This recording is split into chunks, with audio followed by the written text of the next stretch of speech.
de dificuldade, de enfermidade, né? Não só os irmãos da igreja presbiteriana, né? Até esses dias nós tivemos também o caso do pastor, o reverendo Roberto Brasileiro, que é o presidente da Igreja Presbiteriana do Brasil, passou um tempo também de dificuldade, o caso dele foi entubado, né? Precisou ser entubado, foi um pouco mais complexo, mas graças a Deus aí, né? Ele já teve alta hospitalar, então já está em casa também, logo também vai poder voltar às suas atividades normais. Então que os irmãos continuem aí orando, né? Por todas essas pessoas aí que tiveram ou estão em pleno, né, casos aí de Covid-19 dos seus familiares. A gente sabe da dificuldade também dos irmãos que perderam parentes, familiares, da dor, né, dessa dificuldade também. Então, continue em oração por todas essas famílias, por todas essas pessoas, né, por todas as lideranças aí de todas as demais igrejas, e também pessoas que não são desta igreja, são de outras denominações, que os irmãos aí continuem, então, orando, intercedendo por essas pessoas, por esse momento que não é fácil, né? A gente sabe que não é brincadeira, a gente só vai levar um pouco mais a sério quando isso acontece com a gente, né? Quando acontece com a gente, aí a conversa se torna um pouco mais séria, né? Então que nós possamos aí continuar orando, né, por essas pessoas, continuar nos cuidando aí, né? Cumprindo com todo o protocolo aí que foi criado aí para que a gente possa aí mais rápido possível também, estarmos todos aqui reunidos. A nossa maior vontade, na verdade, é que a gente possa colocar todos os bancos de volta, que a gente possa voltar àquela comunhão plena de toda a igreja, todo mundo sentado um do lado do outro, reunido, que as nossas atividades possam voltar ao normal. Os irmãos estão vendo que grande parte das nossas atividades foram, por um pequeno espaço de tempo aí, esse tempo que a gente está vendo aí, foram pausadas, vamos dizer assim, né? Então, o que a gente espera é que o mais rápido possível a gente possa voltar às nossas atividades normais e voltar à nossa comunhão fervorosa, calorosa, que é o que nós sempre tivemos aqui, né? Então, continuemos firmes em oração aí, cuidando, para que esse tempo possa passar o mais rápido possível e que a gente possa se cuidar também, tá bom? Queria pedir então para os irmãos estarem abrindo as suas Bíblias, por gentileza, em Salmos 93. Salmos 93, bem curtinho, do 1 ao 5.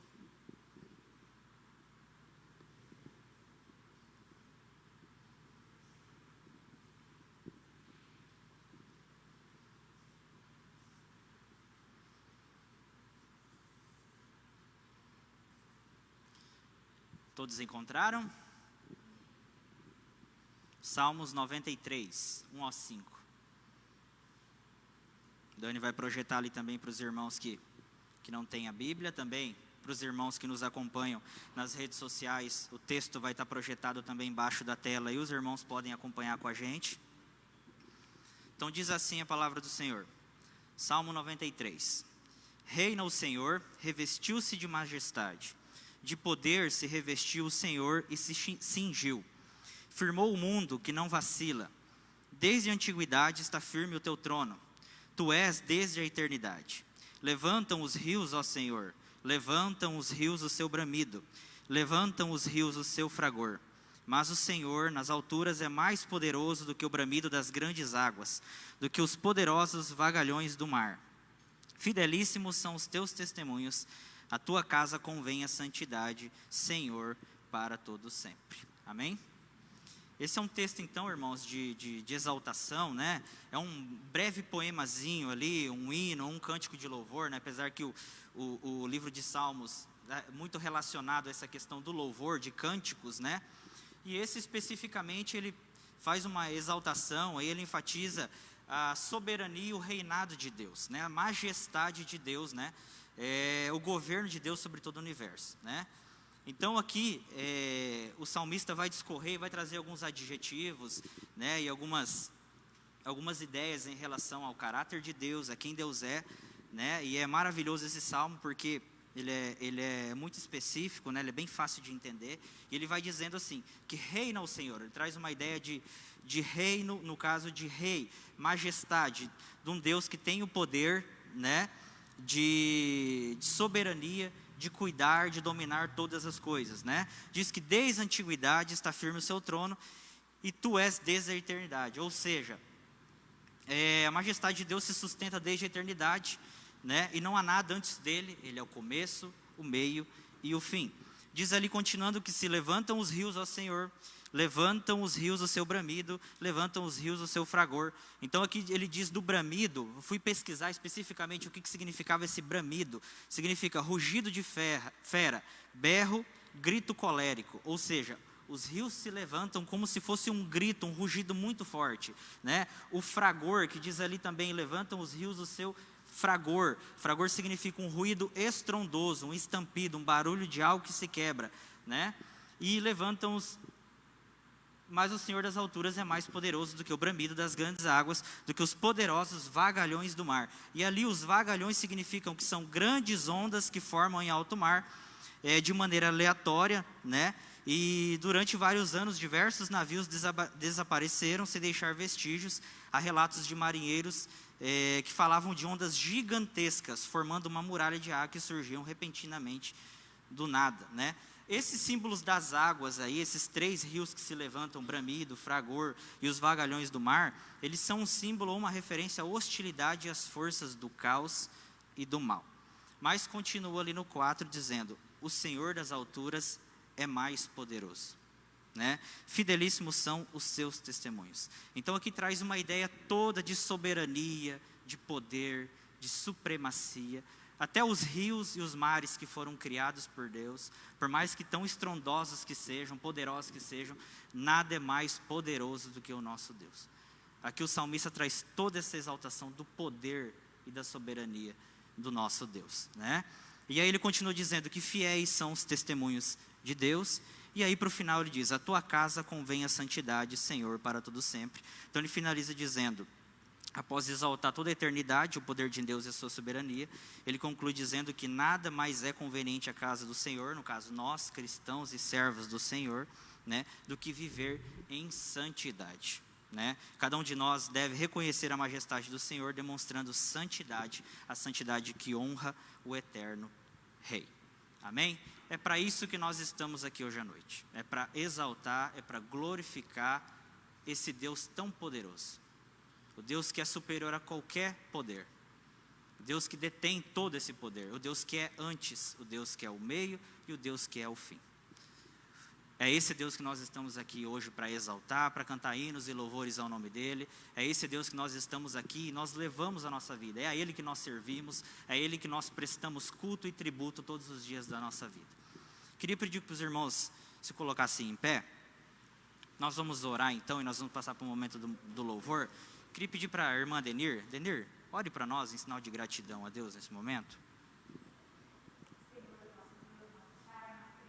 Agradecer o nome desse dia tão reservado, tão somente para adorar, para nos prostrar e nos render diante da grandeza do teu poder, como foi nessa noite aqui explicado na tua palavra.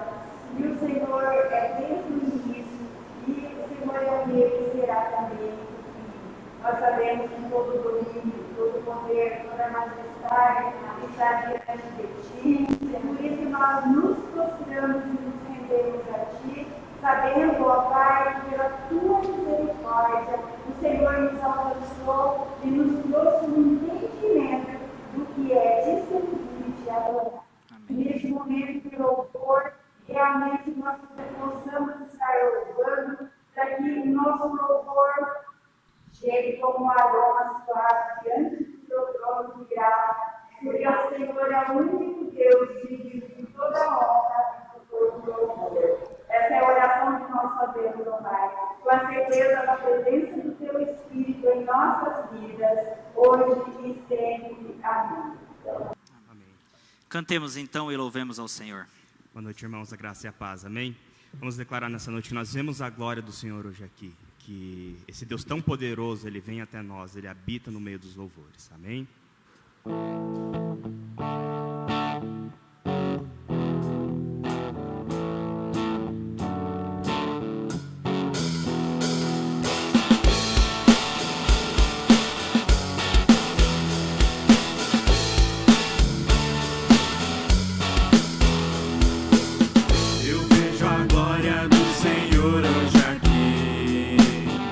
Sua mão, o seu poder sobre mim.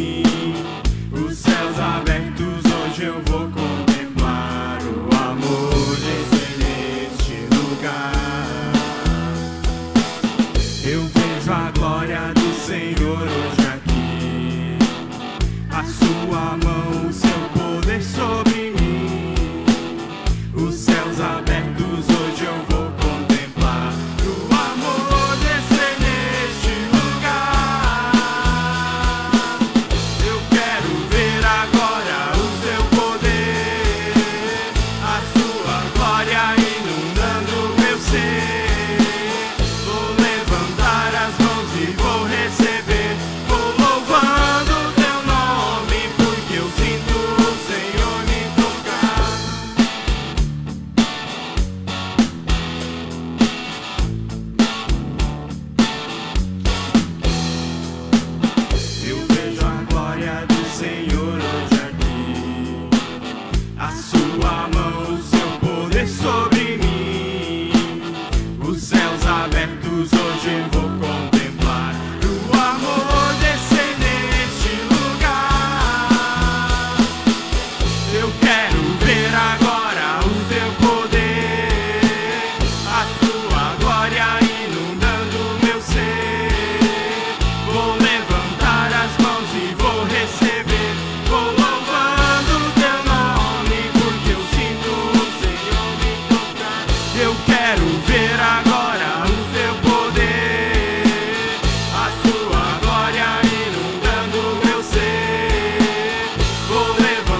plena sobre as nossas vidas?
Sobre todas as partes da nossa vida, sobre todos os nossos sonhos, sobre todos os nossos planos, sobre tudo aquilo que muitas vezes nos preocupa, que Ele seja realmente soberano na nossa vida. Amém? Amém.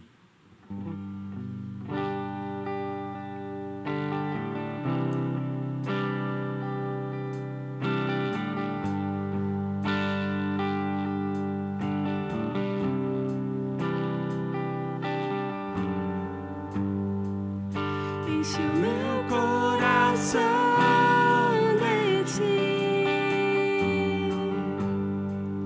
pois sem ti não sou nada, Jesus, tu és o meu valor, és meu Salvador, meu maior amor.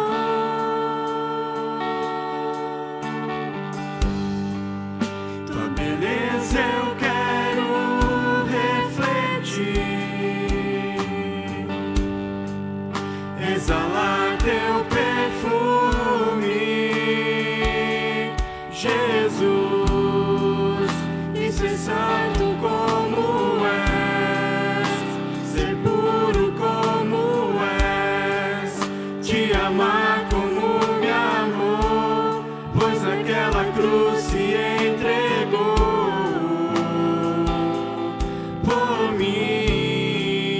Me convém diminuir, para que o Senhor cresça em mim.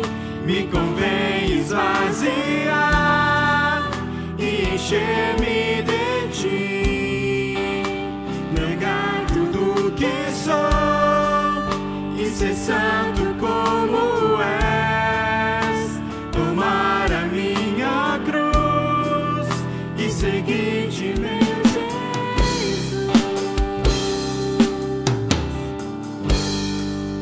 Enche o meu coração de ti, pois sem ti não sou nada. Jesus, tu és o meu valor, és meu Salvador, meu maior amor.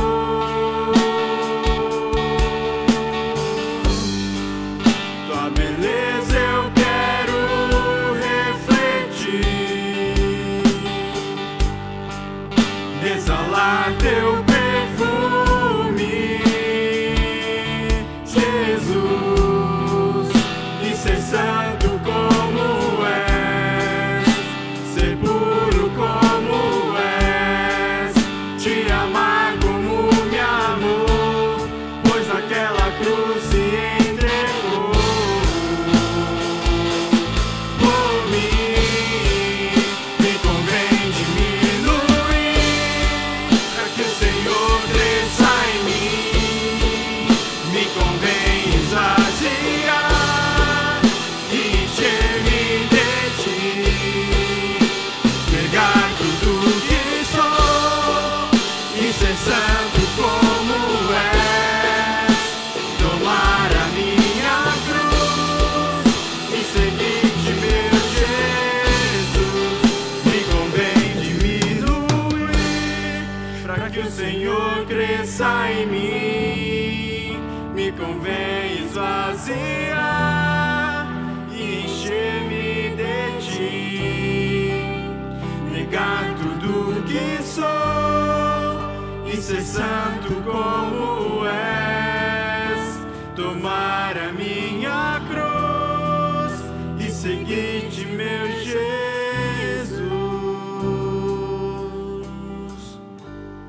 Senhor, obrigado por nos permitir estar aqui hoje, ó Pai, para o louvor do Teu nome. Abra nossos corações, Senhor, para que nós possamos, escutar a Tua palavra, Pai, e vivê-la todos os dias, para que nós possamos de maneira santa e agradável ao Senhor, ó Pai. Obrigado por tudo que o Senhor nos dado. Nós nunca poderemos retribuir, ó Pai, o Teu amor. Em nome de Jesus, amém. Amém. Podemos se sentar, irmãos?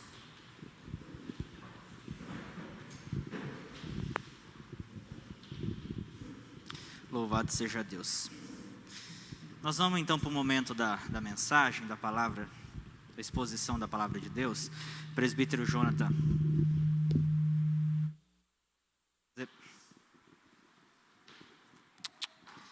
O presbítero Jonathan vai trazer a mensagem para nós então. Queria convidar o presbítero que viesse à frente, por favor.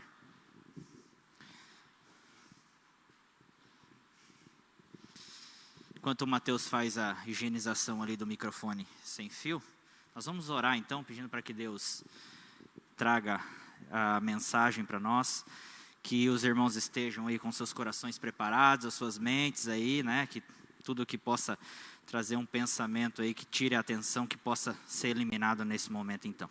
Vamos orar então, irmãos. Senhor, nós te agradecemos, ó Pai, mais esse momento, para essa oportunidade de estarmos aqui na Tua casa, para exaltarmos, glorificarmos o Seu nome, ó Deus. Pedimos nesse momento que o Senhor prepare os nossos corações, que o Senhor prepare também as nossas mentes, que o Senhor afaste de nós todo pensamento que venha tirar nossa atenção nesse momento. Pedimos que também o Senhor prepare o Teu servo, assim como o Senhor já preparou, Pai. O Senhor venha ungir ele, que ele venha trazer a Sua mensagem, a Tua palavra, conforme o Senhor designou nessa noite, ó Pai. Pedimos a Tua presença, o Teu cuidado, o Teu auxílio, a Tua unção e o Teu Espírito. É a nossa oração em nome de Jesus. Amém. À vontade, presbítero.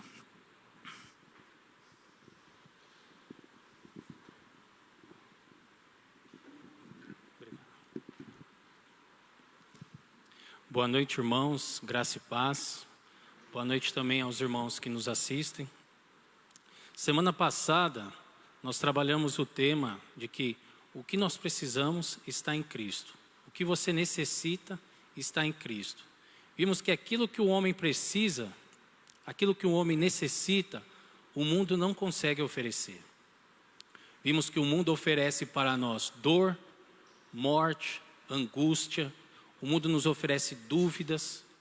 O mundo nos oferece apenas aquilo que nos perturba ou aquilo que nos destrói. Né? Vivemos diante da pandemia ansiosos, nervosos, com medo. Então, domingo passado podemos ver que em Cristo há socorro. No mundo não há socorro, mas em Cristo há socorro. Como foi o texto que a gente viu ali com a viúva de Naim, Cristo indo até aquela mulher e a socorrendo no momento de angústia. Vimos também que em Cristo há compaixão, porque Cristo enviou-lhe alguns anciãos dos judeus, pedindo-lhe que viesse curar o seu servo. Estes, chegando-se a Jesus, com instância lhe suplicaram, dizendo: ele é digno que faças isto, porque é amigo do nosso povo, e ele mesmo nos edificou a sinagoga. Então Jesus foi com eles. E já perto da casa, o centurião enviou-lhe amigos para dizer: Senhor, não te incomodes, porque não sou digno de que entres em minha casa. Por isso, eu mesmo não me julguei digno de ir ter contigo. Porém, manda com uma palavra e o meu rapaz será curado. Porque também eu sou um homem sujeito à autoridade. E tenho soldados às minhas ordens. E digo a este, vai, e ele vai. E a outro, vem, e ele vem. E ao meu servo, faze isto, e ele o faz.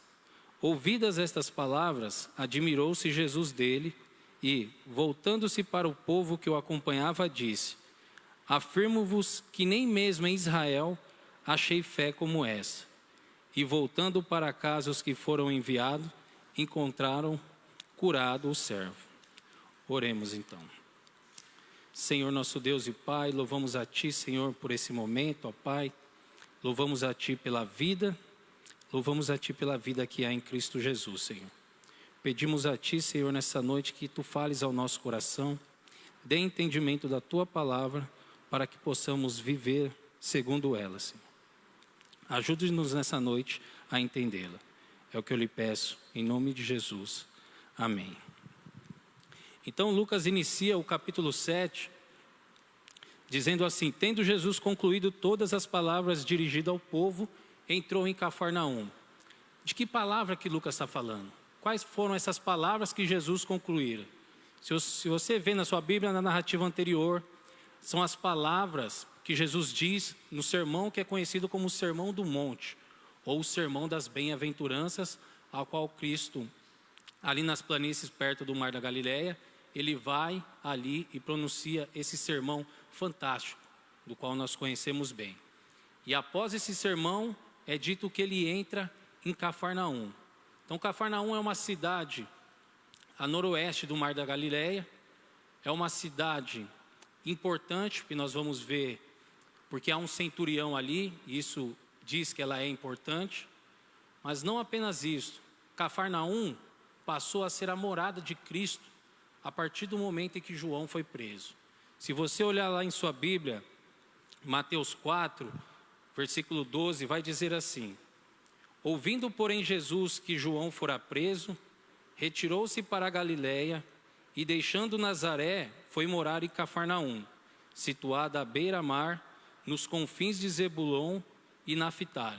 Então, Mateus nos traz um relato de que, a partir do momento que Jesus fica sabendo da prisão de João, ele se dirige a Cafarnaum.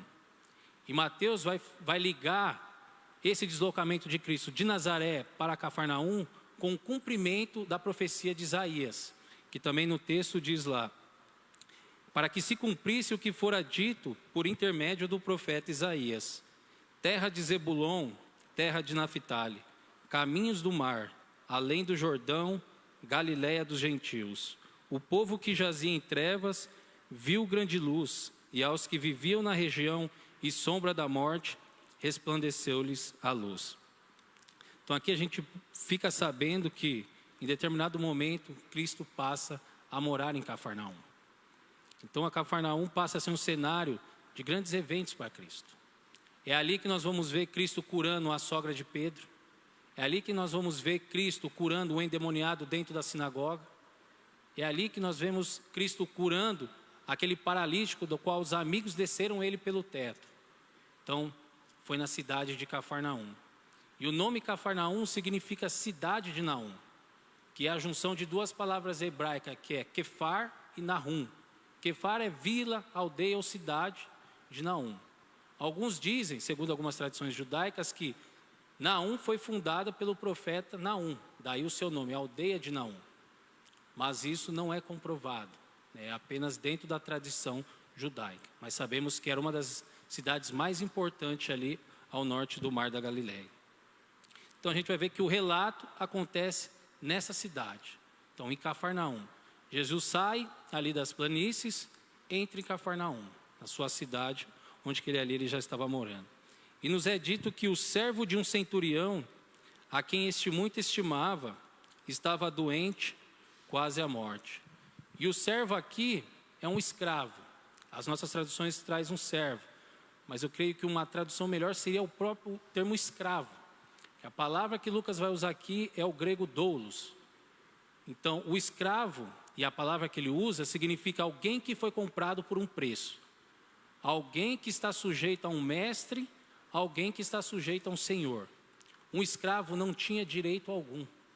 A sua vida pertencia ao seu senhor.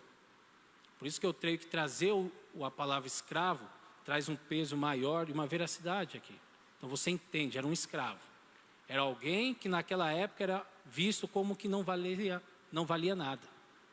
Alguém que tinha o mesmo valor de um animal. Se você já assistiu aquele filme Gladiador, em determinado momento o ator principal, que era um general romano, general de legiões, ele agora está sendo carregado como um escravo. E aí ele estava ferido, ele acorda, e um outro escravo tratando uma ferida dele, ele olha, vê um leão, o leão dá um rugido, aí o outro escravo fala para ele, não morre, senão você vai virar comida deles, porque eles valem mais do que nós. E de fato, muitas vezes um animal ali valia mais do que um escravo. Então, essa é a pessoa que Lucas traz aqui que está enfermo. Um escravo, alguém considerado na época como um animal, apenas um objeto. E ele diz que esse escravo pertence a um centurião. Um centurião, o nome centurião vem do latim centurion, que significa capitão de 100. Então era um homem, um oficial do exército romano, que tinha 100 soldados às suas ordens. Ele comandava. Então ele tinha uma centúria. O exército romano era formado por legiões. E uma legião tinha 6.000 soldados. E dentro dessa legião havia subdivisões. Há o que eles chamam de bandos, que dizia que a legião possuía 10 bandos e cada bando possuía 6 centúrias. Então, a legião romana era dividida ali entre 60 centúrias. E esse centurião era quem comandava uma delas. Então, esse é o homem a quem pertence esse escravo, um alto oficial romano. Diferente, o centurião era um oficial não comissionado. O que isso quer dizer? Que ele não tinha patente, mas ele era um oficial romano também. Então, isso mostra aqui de quem é o servo. E nos é dito que o centurião estimava muito esse seu escravo que estava doente quase à morte. O que na época não é algo comum. Você sentir compaixão por um escravo, você era tido como alguém ridículo. Como é que você pode ter compaixão de um escravo? Como é que você pode ter compaixão de uma criatura dessa? Para vocês terem uma ideia, Aristóteles, em uma das suas obras, Ética, ele vai dizer que um escravo é semelhante a uma ferramenta. A partir do momento que a ferramenta desgasta, fica velha, você joga fora porque não presta para nada. É assim que era tratado um escravo. Alguém que era uma ferramenta, em determinado momento você joga fora, como você desfaz de algum objeto. Já um escritor romano, Catão, ele dizia lá em sua obra da agricultura, se eu não me engano no capítulo 59, ele fala um pouco sobre os escravos. E ele vai dizer que o escravo só difere de um animal e de uma carroça porque ele fala. A única diferença de um escravo para um animal, para um cachorro, para um porco e para uma carroça é que ele fala. Essa é a única diferença. Então aí você vê o valor que era dado a um escravo. Então a gente vê que esse centurião era um homem diferente, porque ele sentiu compaixão por esse escravo. Algo que era incomum na época que ele vivia. Sentir compaixão aqui não era algo bonito. Então ele poderia ser ridicularizado, ofendido porque tinha estima por um escravo.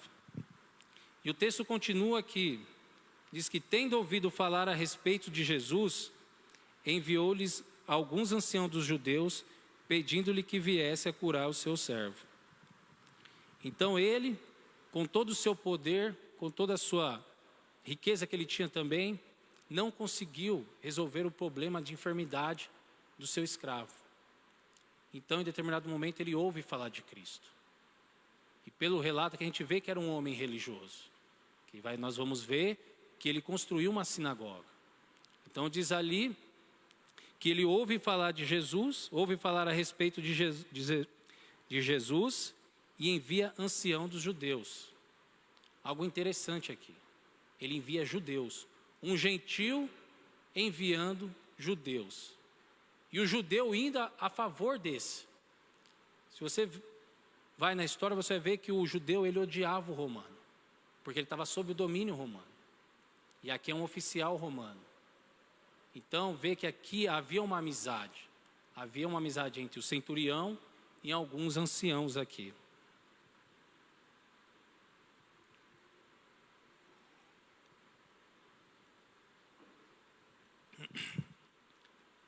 Então ele envia esse.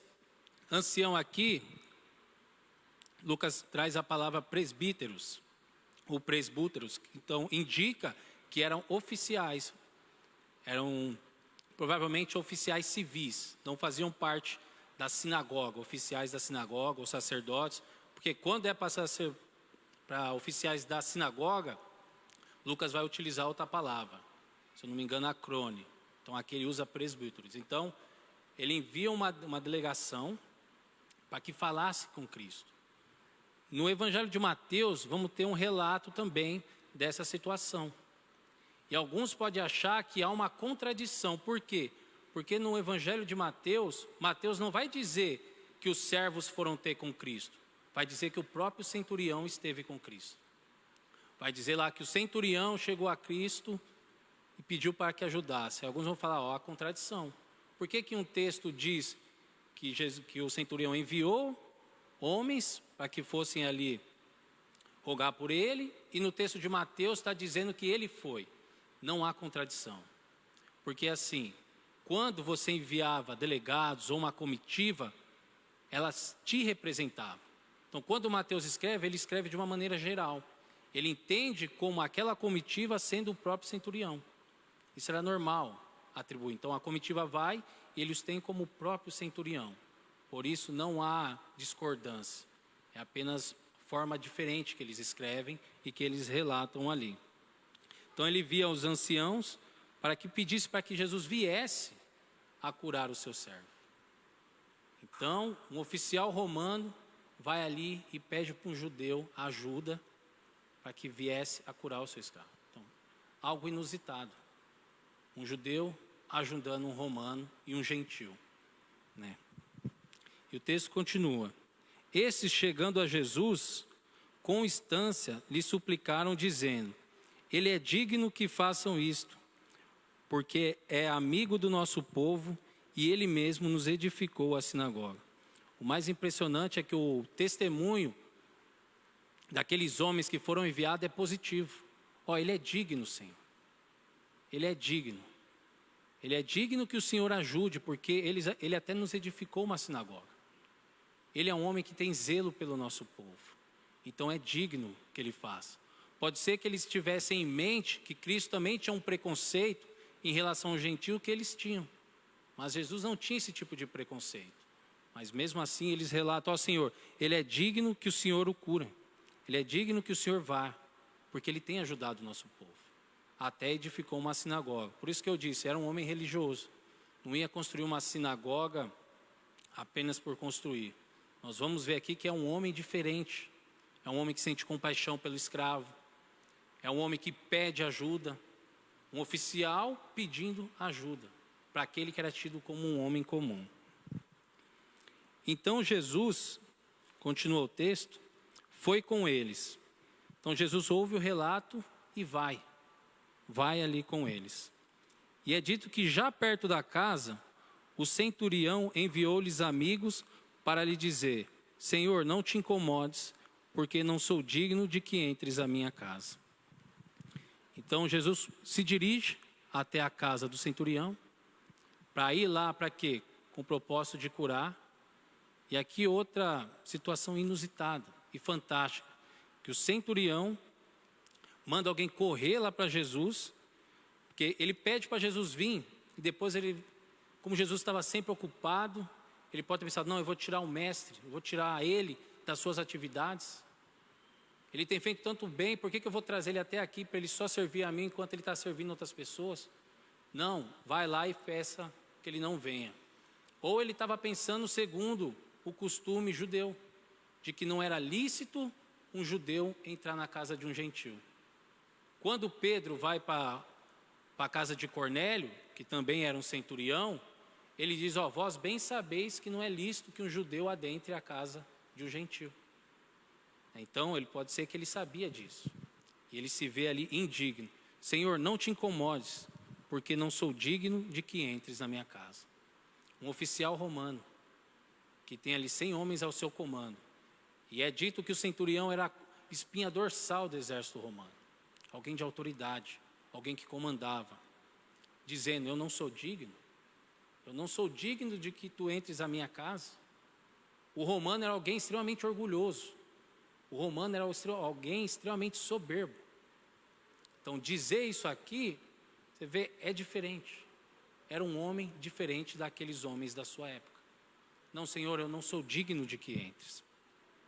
E ele continua: por isso, eu mesmo não me julguei digno de ir ter contigo. E ele não se julgou nem digno de ir até Cristo. Tamanha a humildade do homem. Eu não sou digno de estar na presença dele. Tamanha a reverência que esse homem tinha por Cristo. Porém, ele vai dizer: manda com uma palavra e o meu rapaz será curado. Porque também eu sou um homem sujeito à autoridade e tenho soldados a minhas ordens, e digo a este: vai, e ele vai. A outro: vem, e ele vem. E ao meu servo: faze isto, e ele o faz. Então ele manda o servo, os seus amigos ali, dizerem para Cristo que ele não precisa descer. Não precisa descer, Senhor. E aí então aquele demonstra a sua fé. Não precisa, porque eu sou um homem sujeito à autoridade. Eu obedeço ordens de pessoas que estão acima de mim. Se eles mandarem eu fazer, eu vou e faço. E além disso, eu tenho um homem sujeito às minhas ordens. Eu não preciso ir fazer, basta eu mandar. Se eu mandar minha cintura fazer algo, eles fazem. Porque o que dirige eles não é a minha presença, mas a minha vontade. Se eu disser vai, eles vão. Se eu disser vem, o meu servo vem. Se eu disser faze isso, ele o faz. Então ele diz para Cristo: eu sei o que é exercer a autoridade. E eu sei que o Senhor tem autoridade. Se ele não soubesse a autoridade de Cristo, ele não diria: diga apenas uma palavra e o meu servo seria curado. Mas ele reconhece em Cristo que há uma autoridade que ele não possui. A autoridade de curar. Ainda que à distância, ele reconhece em Cristo essa autoridade.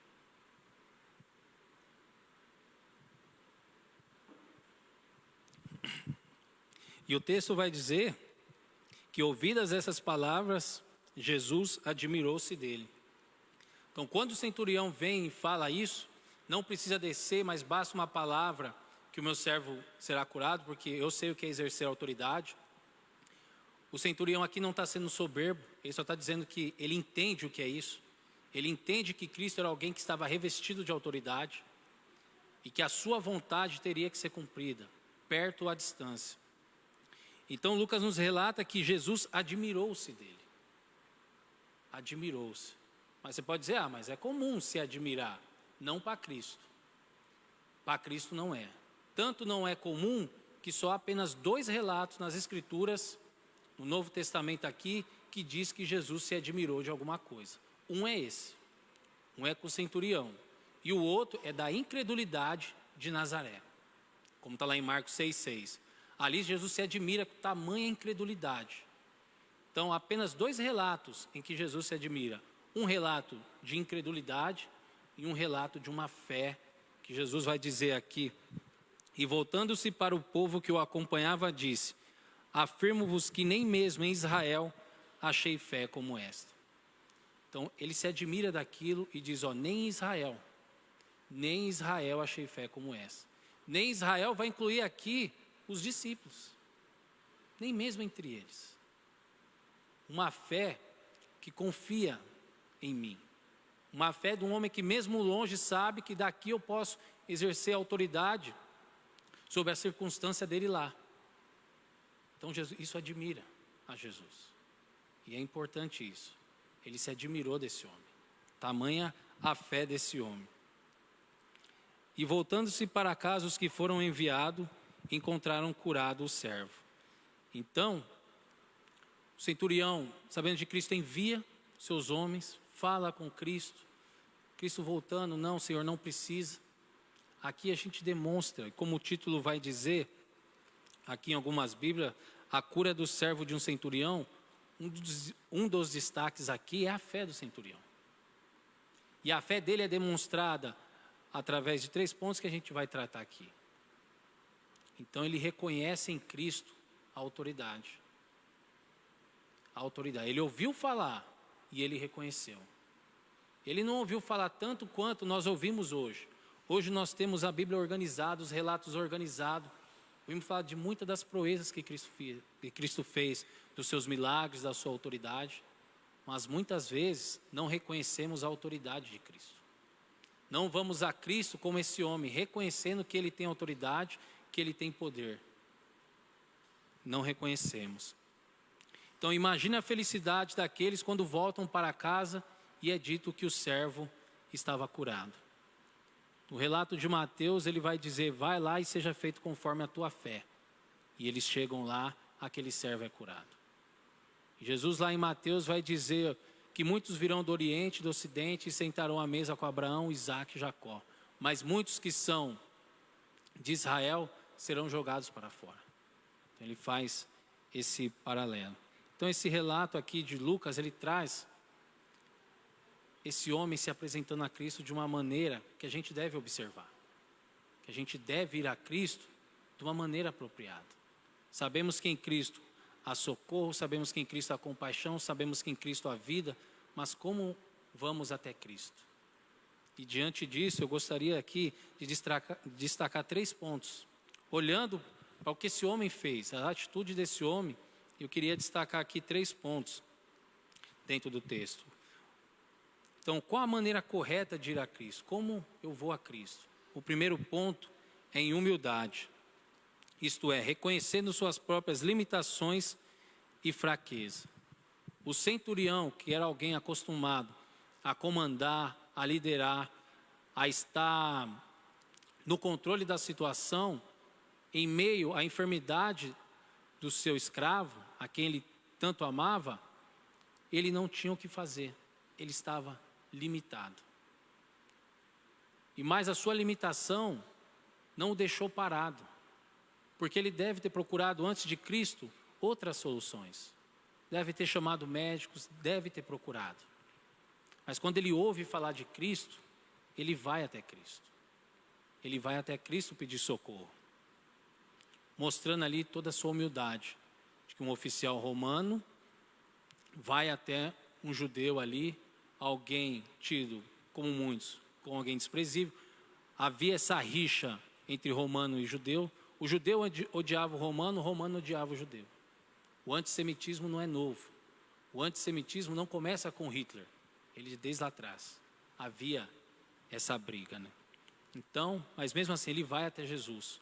Ouve e deixa o seu cargo, deixa todo o seu status, mas vai até Cristo. Porque ele tem humildade de reconhecer que eu não posso fazer nada, mas há alguém que pode e eu vou mandar alguém lá falar com ele. Então, quando nós vamos a Cristo, nós precisamos ter humildade. Nós não podemos ir com soberba. A palavra de Deus diz que ainda que o Senhor é excelso, atenta todavia para o humilde, mas o soberbo o conhece de longe. Se há uma coisa que Deus odeia, é a soberba e a arrogância. Aqueles que vão a Cristo em humildade, Ele atende. Mas aqueles que vão em soberba e arrogância, Ele despreza. Há 2 exemplos na cruz. Um é soberbo e o outro é humilde. Se você tem poder, desce da cruz, se salve e salve a gente. Se você tem poder, o que você está fazendo aí? E o outro vai dizer, é justo que nós estamos aqui. É justo, mas não ele.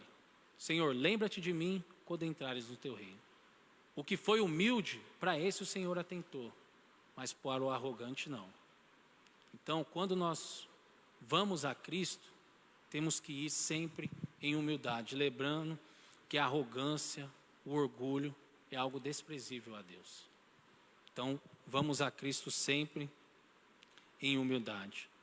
E o segundo ponto aí, em reverência, isto é, em respeito profundo em função das virtudes e qualidades que Cristo possui. Então, devemos ter reverência. Como o centurião teve reverência para com Cristo. Ele não se achou digno de ir à presença de Cristo. Não, eu não sou digno de ir. Como assim? Tu é um oficial, tu é um centurião, tu comanda tropas do exército. Como assim você está dizendo que é indigno de estar na presença daquele homem? Que negócio é esse? Alguém podia falar. Que negócio é esse? Você está ficando maluco? Tu é um romano. Como assim? Mas ele se achou indigno. Como eu disse domingo passado, porque ali não é um simples homem. Ali é o Filho de Deus. É aquele que detém toda a autoridade, tanto na terra quanto no céu. Não é um homem comum. Então ele vê isso. Então ele fala, Senhor, eu não sou digno de estar na tua presença. Provavelmente, ele construiu a sinagoga, pode ser que ele ia até a sinagoga, aprendia com os ensinos dos judeus, estava ciente da vinda do Messias, e pode ser que ele reconhecesse a Cristo como Messias, por que não? Para mostrar tão grande reverência a Cristo. Eu não sou digno de estar na presença dele. E não apenas isto, depois ele vai dizer, eu não sou digno de recebê-lo na minha casa. Não sou digno de ir, nem mesmo de receber. Mostra a reverência que esse homem tinha. Reverência é essa que muitas vezes falta para nós. Vemos a casa do Senhor sem reverência alguma. Andamos diariamente sem reverência alguma. Mas ele não está aqui. Os seus olhos não vê, mas o Senhor está diante de ti toda hora. E toda hora devemos andar em reverência a Deus. E nos esquecemos. Saímos, achamos que devemos reverenciar a Deus apenas na igreja. Saímos da igreja nos nossos afazeres diários. Aqui somos santos. Saímos e parecemos demônios. E às vezes até pior. Até pior que os demônios. Que alguns dizem que creem e não creem. Por exemplo, o ser humano ele consegue chegar a um ponto mais fundo do que os próprios demônios.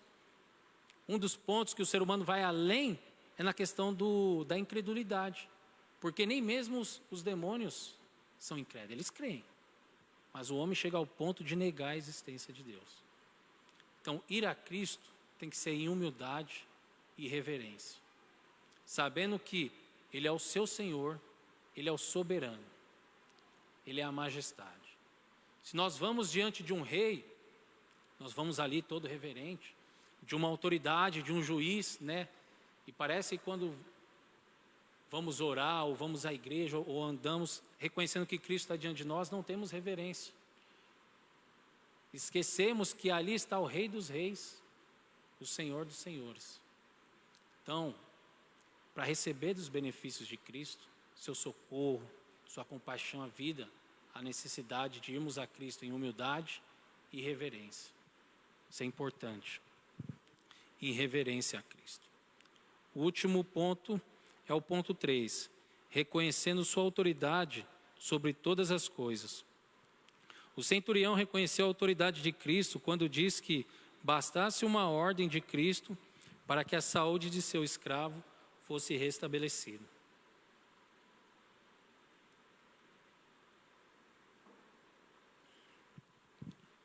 Ele demonstrou em ação a sua fé, reconhecendo toda a autoridade que é em Cristo.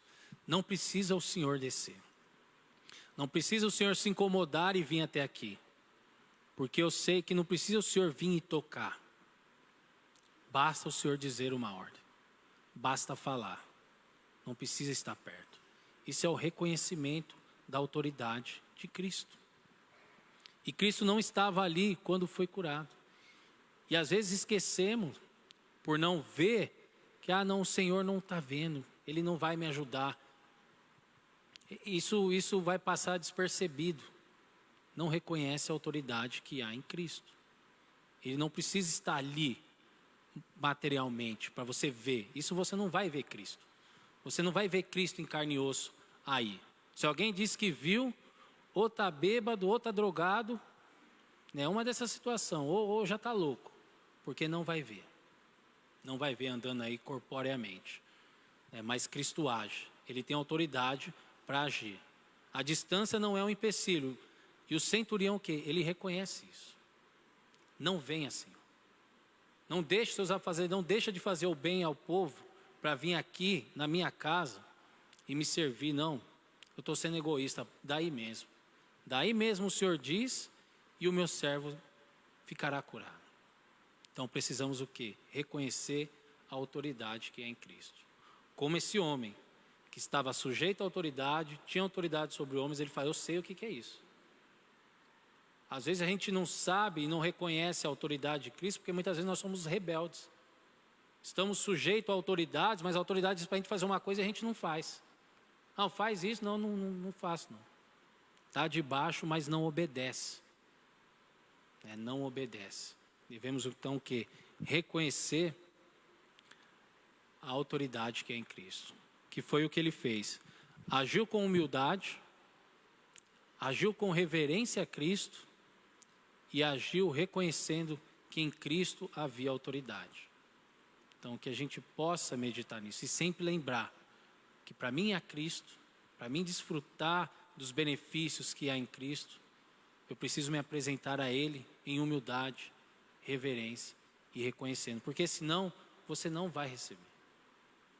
Se você for a Cristo com arrogância, saiba, você será desprezado, porque Deus diz em sua palavra que Ele despreza a arrogância. Ele quer o quê? Humildade. Reconheça as suas fraquezas e a sua dependência de Cristo. Então vá até Cristo em humildade, vá a Cristo em reverência, sabendo, você é indigno da presença. Você é indigno daquilo que você recebe, que é a salvação. Você não merecia. Aquele que acha que merece não entendeu o que a Bíblia diz. Ninguém merece. Por isso é graça. É um favor imerecido. Então devemos ter essa reverência. Eu não merecia, mas o Senhor me deu. Eu não merecia, mas o Senhor agiu por mim. Então, que possa ter reverência e que possamos reconhecer toda a sua autoridade. E que assim a gente possa caminhar sempre na presença dEle.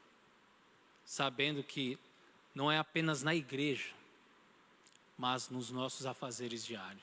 Na escola, no trabalho, no dia a dia. Devemos andar sempre em humildade, reverência e reconhecendo que em Cristo há autoridade. Amém? E essa palavra que eu queria trazer para os irmãos nessa noite, como eu falei dos benefícios que há em Cristo, eu queria trazer a questão de como nós nos aproximarmos em Cristo. Então, em Cristo nós encontramos socorro, nós encontramos compaixão e vida. E nós vamos a Ele com humildade, reverência e reconhecendo toda a sua autoridade. Então eu vou estar orando, estarei passando por Douglas, dar o aviso e encerrando. Então oremos. Senhor nosso Deus e Pai, louvamos a Ti, Senhor, por essa noite. Louvamos a Ti, Senhor, porque na Tua palavra há vida, na Tua palavra, Senhor, há conhecimento, na Sua palavra há direção, Senhor. Podemos ver, ó Pai, quão Cristo é misericordioso, bondoso e gracioso, Pai, para aqueles que achegam a Ti, em humildade, reverência e reconhecendo, ó Pai, toda a sua autoridade. Porque essa é a fé, Senhor. A fé faz com que o homem seja, ó Pai, humilde. A fé verdadeira, Senhor, faz com que o homem seja reverente. E a fé verdadeira, Senhor, reconhece a autoridade que há em Cristo Jesus. Não nos deixe, ó Pai, nem por um momento esquecer dessas verdades, Senhor. Que possamos dia a dia ser guiados segundo essa verdade, Senhor. Pregue em nossos corações, Pai, para que nós não desviamos do caminho, nem, Pai, para que venhamos a duvidar da autoridade que é em Cristo. Livra-nos, ó Pai, de toda soberba e arrogância. Conduza-nos, Senhor, em santidade. É o que eu lhe peço nessa noite, em nome de Jesus. Amém.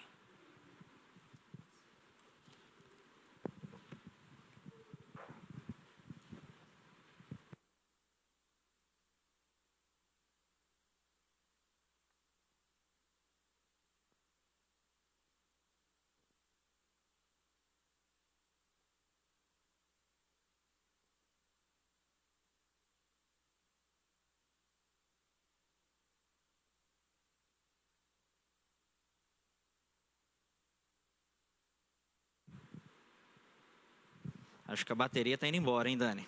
Nós temos algum tempinho ainda para poder dar alguns avisos. Então, os irmãos prestem atenção aí o que nós temos para passar aí, tá?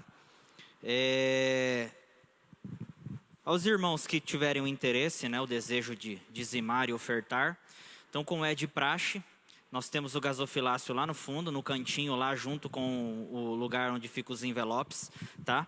Você que estiver preparado ou preparada, pode o fazer assim, fazer no final do culto, tá bom? Ali pode chegar no fundo ali, pode fazer o seu depósito ali do seu dízimo e da sua oferta, tá? Com toda liberdade e tranquilidade, tá bom? E aos irmãos também que preferem as plataformas, né, da internet e tudo mais, via transferência bancária, né? Nós temos aqui os dados bancários, então, da conta que nós temos aí. Então, os irmãos podem fazer também através dessa plataforma e dessa possibilidade, tá? Transferência bancária. Foi me questionado essa semana sobre a questão do Pix, tá? Por alguns irmãos. Então, nós estaremos logo mais também utilizando essa ferramenta, tá? Do Pix aí. E aí, assim que disponibilizado, assim que a gente resolver essa situação, eu mesmo já vou passar para todos os irmãos, provavelmente na semana que vem, já peço o pastor trazer o aviso aqui já, tá? E aí eu disponibilizo também aos irmãos aí no privado ou no grupo da igreja, eu crio uma situação ali, passo para todos os irmãos então, essa nova plataforma, essa nova possibilidade também, tá? Os irmãos que estão acostumados a fazer transferência bancária, depósito bancário então, mas essa possibilidade agora, mas assim que tiver tudo resolvido, eu aviso os irmãos aí então para utilizar aí mais essa possibilidade, tá bom? No final a gente vai orar, agradecendo então pelos dízimos e as ofertas, tá bom? Continuando então os avisos, a cesta do amor também, os nossos alimentos, tá? Lembrando, irmãos, nós geralmente fazemos no primeiro domingo do mês, junto com a ceia, mas a fome não tem dia marcado para chegar, tá? Então, você que pode, você que quiser ajudar, né, tá participando aí dessa doação, dessa oferta de alimentos também, a igreja, a diaconia está sempre a postos, preparada aí para receber os seus alimentos, tá? E a gente tem feito um trabalho aí, a diaconia fez um trabalho nesse ano de poder auxiliar algumas famílias que passaram por dificuldades, ainda continua, né? Teve algumas ações conjuntas com outras sociedades, como por exemplo a SAF, né? Então, você que pode, você que quer, traga o seu alimento para a gente criar a nossa cesta do amor, fazer uma cesta básica aí, né? E que a gente possa continuar ajudando algumas pessoas. Geralmente no primeiro domingo do mês, junto com a ceia, mas se quiser, né? Temos os outros dias também, é só trazer que os diáconos vão receber ali. Continuando então, nós teremos o retorno das atividades normais aí no próximo dia, na semana do dia 17, tá? Que é lá na próxima semana. Logo após esse próximo domingo aí. E aí nós teremos o retorno, dentre essas atividades, nós teremos o retorno da Escola Bíblica Dominical. Como os irmãos perceberam, nós criamos um recesso nesse final de ano. tá? Até por uma questão de dar um tempo para os nossos professores, alguns iriam viajar, né? E também pais das nossas crianças também, adolescentes, jovens e tudo mais, também estariam viajando. O final de ano a gente já sabe como é que funciona a igreja, né? Grande parte do pessoal viaja. Então, para que a gente possa também dar um tempo de tranquilidade aos professores, né? E também aos pais e às crianças, a gente preferiu dar esse recesso. Então, um mês de recesso, aí ficaram 4 domingos de recesso. Nós retornamos agora nesse próximo domingo. Então, esse culto que nós teríamos pela manhã, que nós só tivemos nós puxamos esse culto das 5 horas para o culto no lugar da EBD, não terá mais, tá? Então, semana que vem retorna-se a EBD e os cultos ficarão 17 horas e 19h30, tá bom? Sempre lembrando, se houver quórum mínimo, tá? Então, por exemplo, hoje não se teve o culto da manhã. Por que não teve o culto da manhã? Porque nós não tivemos uma quantidade mínima de pessoas para participar. Por exemplo, não chegou a 5 pessoas a mais do culto da noite que gostariam de participar. Então, nós decidimos por melhor não ter atividade, certo? Então, sempre assim, tendo o quórum, se faz os 2 cultos, não tendo o quórum, a gente tenta fazer um remanejamento e faz um culto apenas. Então, o culto que nós já estamos habituados, que é o culto das 19h30, tá? Da escola bíblica dominical, com o retorno dela, nós teremos atividades presenciais. Quais as classes? As classes do 9 a 11 anos, que é a classe da professora Ana Paula, tá? Vai ser presencial a partir do domingo. E a classe dos adolescentes, que é a classe da Vive, tá? Então, você, pai e mãe das crianças de 9 a 11, semana que vem pode trazer os seus filhos, que teremos atividade de escola bíblica, tá? Com todo o cuidado, como são menos crianças, a gente vai ter todo um cuidado lá embaixo na sala, na separação das cadeiras e tudo mais. Os diáconos vão fazer toda a asepsia certinho lá, então não teremos dificuldades quanto a isso. Pode ficar tranquilo que nós vamos tomar todos os cuidados, tá bom? E os adolescentes também terão uma classe só delas e tudo mais, podem vir participar. A classe dos jovens, por enquanto, neste domingo, ainda vai continuar com os adultos, tá? E a classe dos adultos também, como nós fizemos no ano passado inteiro, normal, tá? Então você, aí eu vou jogar para o meu lado como coordenador de escola dominical. Participe, valorize as atividades da igreja, tá? O pessoal está se dedicando, os professores estão se dedicando. Foi mudado todos os materiais, foi mudada toda a dinâmica da escola bíblica, tá? Nós criamos um novo modelo de escola bíblica, com um calendário anual, uma grade curricular. Então, os professores estão orientados a cumprir essa grade, eles vão cumprir. Um material de novas editoras, tá? Então, participe.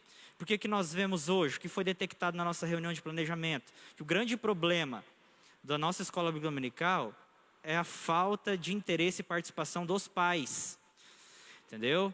Então, assim, por favor, incentive os seus filhos a participarem da escola bíblica dominical, tá bom? É uma bênção, é uma bênção. O que a igreja tem feito aqui é cumprir com o papel dela, mas nós precisamos que vocês também nos ajudem.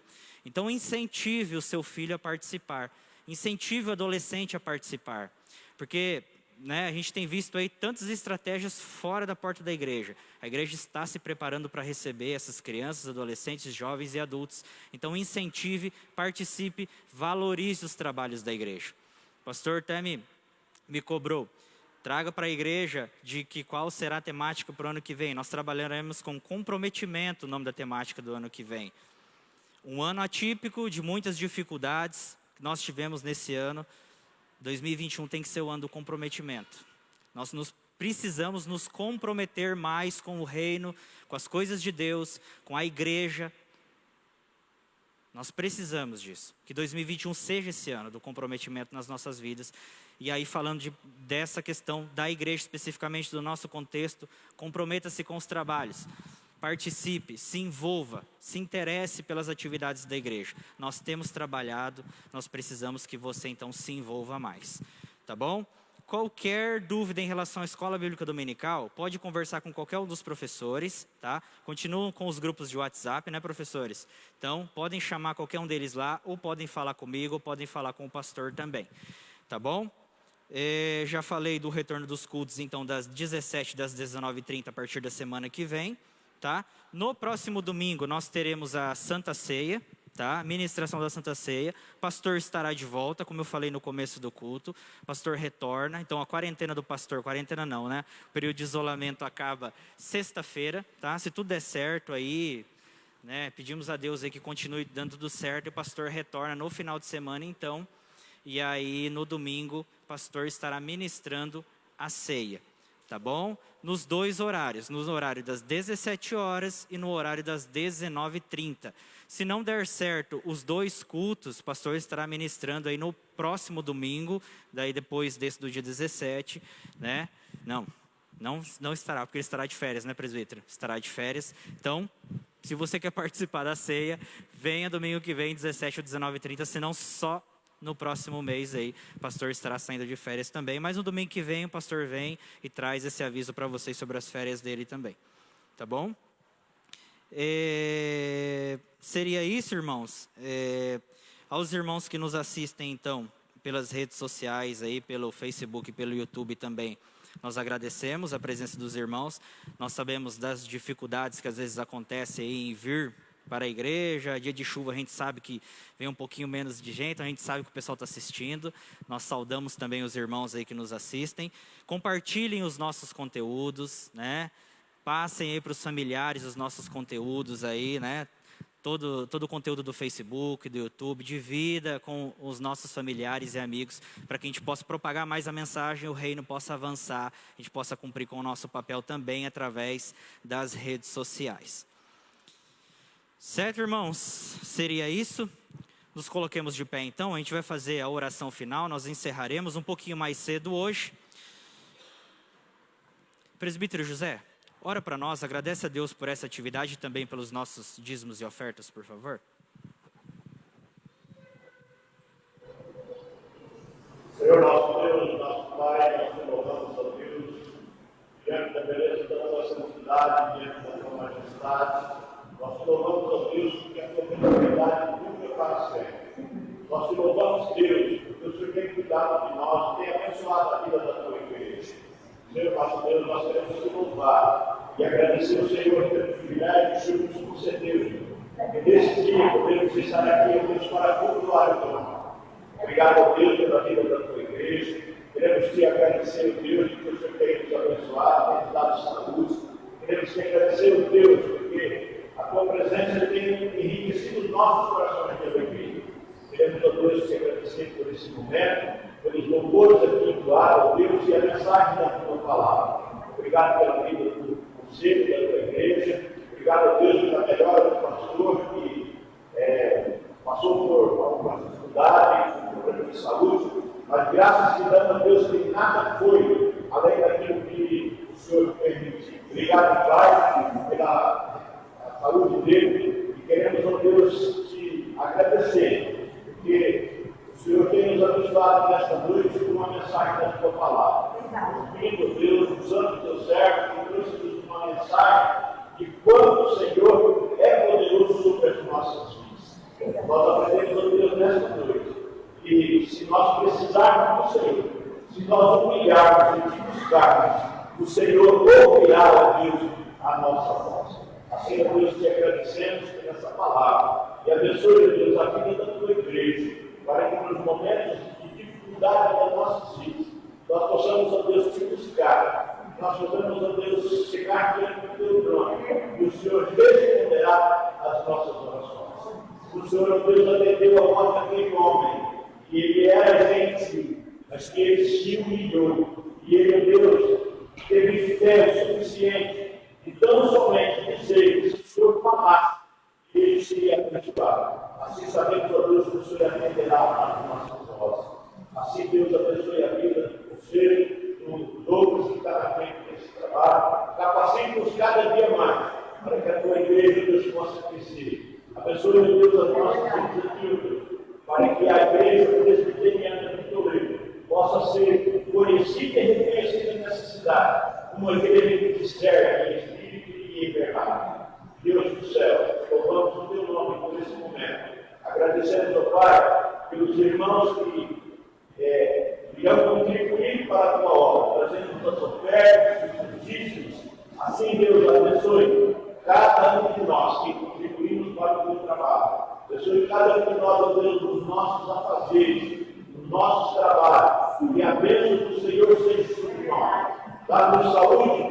de graça.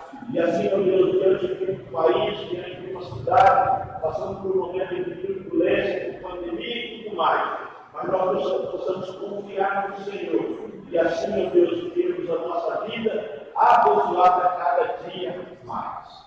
Assim, meu Deus, te agradecemos por esse privilégio. Te pedimos, Deus, que esteja visitando aqueles irmãos que não puderam estar aqui nesta noite. Talvez, meu Deus, porque é limitado o número. Talvez, meu Deus, porque ele está passando por problemas de saúde e por outras dificuldades. Deus do céu, visita cada um da tua graça. Assim, Pai, te louvamos, assim te agradecemos, Deus, agradecemos ao Senhor pelos teus ministros que estavam, Deus, impedidos de estar reunidos por causa de problemas de saúde. Nós agradecemos a Deus porque nessa semana nós tivemos informação que o nosso irmão Roberto Brasileiro saiu do hospital. Todo o Brasil, e fora do Brasil, quem conhecia, estava Deus apreensivo com as notícias que vinham a respeito do teu servo. Mas, Pai, nós te louvamos porque ele pôde testemunhar a maneira que o Senhor o abençoou. E assim, juntamente com ele, nós pedimos para os demais. Aqui em Toledo tem o pastor Paulo, Deus, que está em Cascavel, internado já faz dias. Deus do céu, Deus do céu, que ele tenha recuperação da sua saúde. Assim como ele, todos os demais irmãos, tanto da igreja presbiteriana como das outras igrejas também, visita cada um da tua vez. Louvamos o teu nome e agradecemos a Deus, no nome santo de Cristo Jesus, o nosso Salvador. Amém. Amém. Irmãos, grande abraço então, ótima noite a todos vocês, Deus abençoe, uma ótima semana. O diácono Mateus vai dizer para vocês ali como vocês saem então. Grande abraço, Deus abençoe.